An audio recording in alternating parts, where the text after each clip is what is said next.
right, start off. Jeff Miller, go ahead. Gus Bradley mentioned to us this week the number of yards you guys have allowed to running quarterbacks. In that vein, how does Minshew compare to some of the guys you've faced so far this season? He definitely has the ability. After watching him on tape and seeing a couple of games this year, he definitely has the ability to make plays happen and scramble with his feet. So that's been a big point of emphasis this week. We've harped on it all week and practiced all week, and I think we'll be ready. And you specifically, Chenna, what do you have to do to prevent a quarterback from getting loose? Just do my job, contain the quarterback rush, but it's not just me. It's a collective unit. Like I said, we've done it all in practice all week. It's something we've harped on. We've had countless reps on it. It's been a point of emphasis. Me, myself, as everybody else who's suiting up, we all have to do our part in keeping the quarterback in the pocket. And Chenna, Minshew has quite a personality, his mustache, his jorts, all that kind of stuff. Do you pay any attention to that? I mean, do you find it funny? I mean, do you know what I'm talking about? I know exactly what you're talking about, but hey, if it gets his team going, gets him going, that's good for him. But it has nothing to do with me. I don't care about it at all. It might be funny to the public, but to me, it's just another team, another man we're facing at quarterback. So, okay, thank you. Mm-hmm. I think that's the first time jorts have ever been brought up in a football press conference. Cam, go ahead. Hey, Ucheena, thanks for making time for us. What's the conversation in the locker room about giving up the deficits in the last few games you've been in? What's that been, that discussion? Discussion about giving up what? The points, giving up a lot of points in the second half of these games in the last few games you've been in. We know we messing up on. We know we have to go in there and correct. Yeah, as long as we just talk about it, get it corrected and do our job. It's not really just everybody loses their head and everybody runs wild. It's something that we go in the lab, we correct, we think about it as a unit, as a defense, and we attempt to fix. Has there been major changes in your defensive strategy over the past couple of weeks, or at least during this bye week? No major changes. We're just doing what we're known, doing what we're known to do, doing what we've been doing this whole week. Just keep fixing the little details. It's all about the details. So as long as we take care of the minor details and, the little tweaks, and we'll be good to go. Appreciate your time, sir. Thanks. Thank you. Joe Reedy.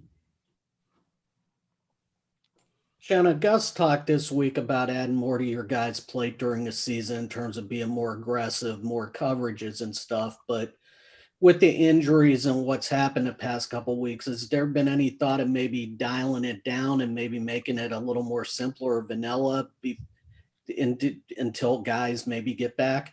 Absolutely not. We, as a unit, as a defense, as a team, we have what we call a next man up mentality. So no matter who you are in the depth chart, you're expected, we're professional athletes. We're expected to know what we have to do, know our assignments, and go out there and perform. So as far as, dialing down or taking some calls off, no, that's not something we talk about. We always preach next man up mentality.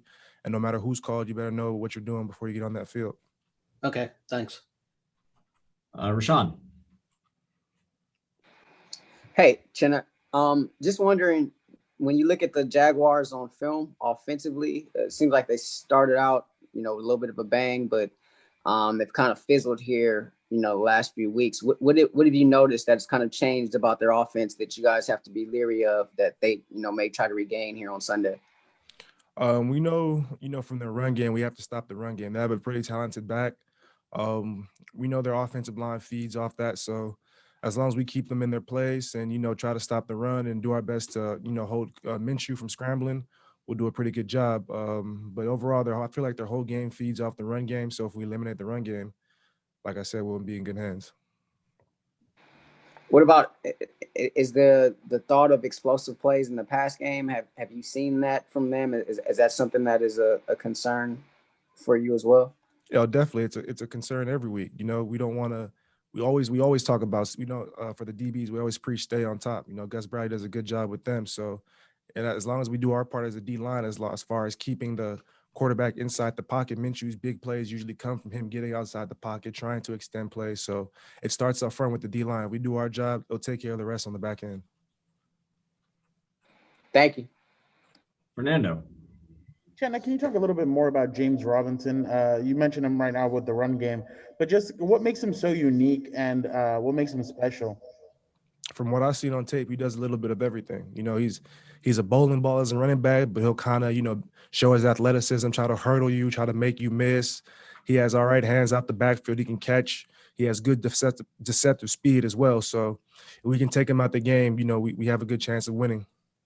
Chandler, if Melvin Ingram comes back this weekend, does that change your role in any way going into Sunday? I mean, it will change my role as far as being the starter, but as far as, playing and being ready to, my preparation to the game and to every week, it doesn't change at all. It's still next man up mentality. You never know. It's NFL. You never know what might happen in the league. So I try to stay prepared as much as possible. And then with coming off the bye week, coming off the 4-game losing streak, what was the message by either the coaches or the veterans in the locker room about this Sunday and going into this week? The message has been the same every week. It's just do our job, take care of business, and finish. We really preach to finishing. That's our mentality going into this next half of football, is just finishing every game.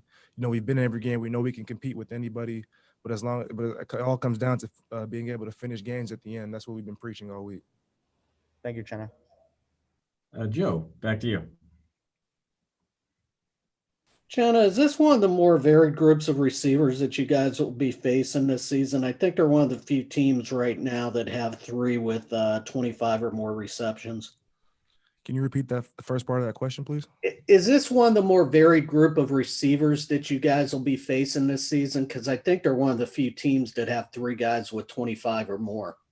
Yeah, that definitely knows they like to spread the ball around. They have multiple guys on that team who are capable of getting the job done. So we expect a good fight out of the receiver group and, the team. But like I said before, and I'll keep saying again, as long as we do our job up front and containing Minshew and we stay on top in the back end and we get everything we have to done up front, the receivers shouldn't matter. Bigger chip on this entire team's shoulders this week, especially considering what's happened in the past 2 games? Yeah, definitely. We always got to play with a chip on our shoulder. I feel like that gives us the edge. We've come up short in a lot of these games. We honestly should be undefeated right now, and I feel very confident in this team and everything we practice and preach. So we always play with our chip on our shoulder, but still at the same time trying to get the job done. Okay, thanks. All right, Chenna, last one for you. Michael, go ahead. Hey, Chenna, at the Leo, you're mostly a pass rusher, but this year you've made some good plays in coverage. For those who may not know, how much responsibility do you have in coverage and how much do you actually need to prepare to be in coverage? It depends on the call. It depends on what Gus Bradley calls.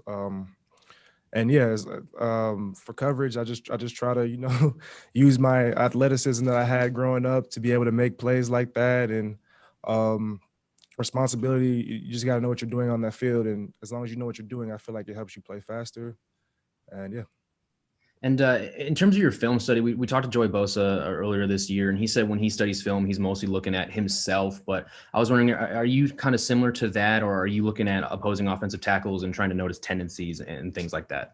Absolutely. And Joey does the same exact thing. He doesn't just look at himself. He's also paying attention to the offensive line as well. That's what we all do. That would give us the edge, just knowing their tendencies, knowing what they like to do, just anything from details to feet sets to eyes, anything you can get a tip on. We're constantly watching that as a whole defensive line.